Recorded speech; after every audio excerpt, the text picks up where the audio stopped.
Hello, welcome to another Coffee Talk session. Today I'm going to be talking about how you can use S2K's supply and demand planning capabilities to streamline your operations and increase your profits.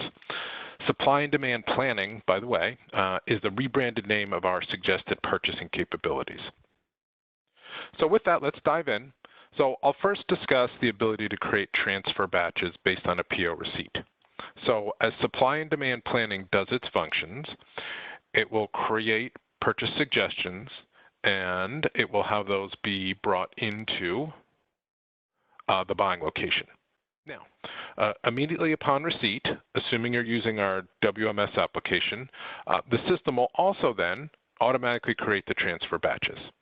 So supply and demand planning would do its calculations. It would tell you to bring in X quantity into the primary buying location, and then from there, upon receipt, the system can automatically create the transfers to bring the product to each individual store or distribution center where it's required based on the recommendations of supply and demand planning.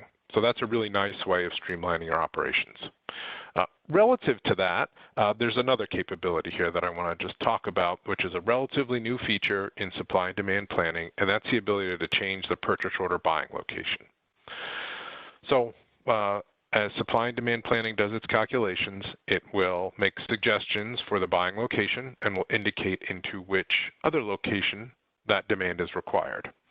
There's a great feature here, though, where you can override. So where you may be allowed to, instead of bringing everything into a buying location, you can override. And I can say, you know what, I see that I have demand here in other locations. I'm going to go ahead and override that. I'm going to override specifically the buying location to match the location where the inventory is required. And then once I accept this, the system will go ahead and actually create those purchase orders. So it would tell the vendor, instead of shipping to my buying location, to ship to each one of the individual stores or locations where the merchandise is required. So again, this is a really nice feature of S2K. Now, one of the other great features that we've added in recently is this lost sale reason code tracking. Now, we've had lost sales for some time in the package, but what you'll see is there's now the ability to have that lost sale affect usage. So when you set up a lost sale reason code in the customer order file maintenance menu, what you'll see here is there's this little checkbox to allow you to increase item usage. So it's really important that during customer order entry, a user tags an item as being a lost sale. And when they do that, then they'll be forced to enter in a lost sale reason code. If that lost sale reason code is tied to the item usage increase here, then that will be reflected in the usage history. So the supply and demand planning application can then plan appropriately to purchase the merchandise that you would have sold. So again, this is a really great feature. Relative to that also, though, if a customer is set up to not allow back orders, but you still want to record a line item as being a lost sale, you can set up a default lost sale reason code here. So the scenario is a customer order line was created, but and we didn't have any inventory, and the customer does not accept back orders. That line item would be tagged as a lost sale automatically with a lost sale reason code here. And if that lost sale reason code would increase your item usage, then again, the supply and demand planning application will plan appropriately for that and have you bring in the material that you would have sold. Another option here, another capability of the system, is this ability to add your customer order lines into your supply and demand planning suggestion. So as supply and demand planning does its calculations, it will create suggestions for which items to buy, obviously based on all the setup. But if that had run the night before, and let's say the user was coming in to work with those suggestions now, if there were customer order items added in on the customer order entry side, those are now visible here. So I can say I want to add in my items that were added into customer order lines and add those into my suggestion. So I'm going to do one purchase to cover my planned demand plus any new customer orders that have been brought in. Now, what's really interesting about this, in my opinion, is this will cover both stock and non-stock items. So if someone had the ability and went ahead and created a non-stock item during customer order entry, that line item then would be reflected here for the specific vendor, can be added into the purchase suggestion, and you can take advantage of a single PO to the vendor, but also perhaps some additional discounts. So one of the other capabilities within S2K now is this functionality to allow category setup. So when you create an item in the item balance file, you'll have this ability to put an item into a vendor category. So within the vendor categories then, you can define how much of a target do you want to put on that particular category.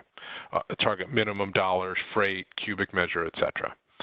So with that, then, as you run the supply and demand planning capabilities, it's going to tell you by vendor and then subsetted by vendor category how much you need to buy. So in our example here, we've got beauty aid, dental products, and health and beauty. So the system is telling me I do need to buy some products in those vendor categories. So I can release individual POs by category if I want, or and one of the really nice features, again, added into supply and demand planning is the ability to merge those. So if I had set up my categories, maybe I want to manage those independently, I can then also combine them together to, again, create one purchase order directly to my vendor. So again, just some really nice capabilities here to help you streamline your operations. Now, one of the other features that has been recently added in to supply and demand planning is this forward buy capability.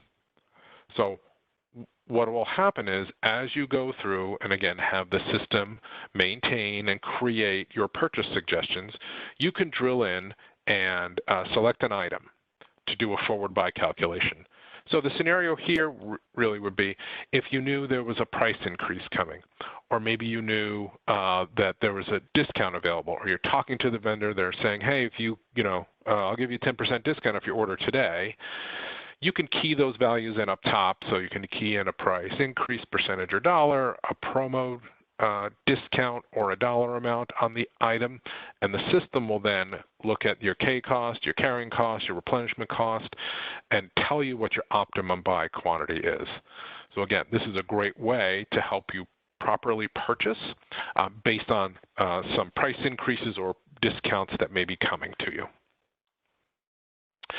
The last piece I want to discuss here with you is the ability to track alternate usage.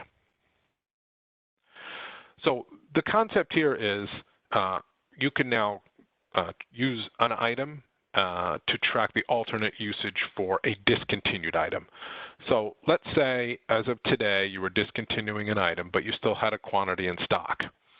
Well, you can discontinue the item today. You can copy that usage history over to the new item, but what happens to the usage of the item while it's being sold until its inventory balance has gone to zero? So that's really the purpose of this alternate usage capability here.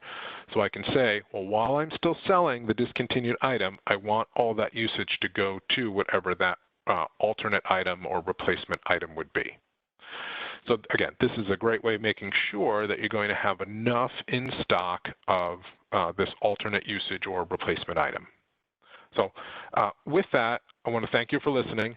This is intended to be just a snapshot of some of the capabilities of supply and demand planning. We do have some in-house experts who can help you fully utilize this. And if so, please reach out to your salesperson or project director, and they'll be glad to help you set up some training. And again, I hope you enjoyed this coffee talk.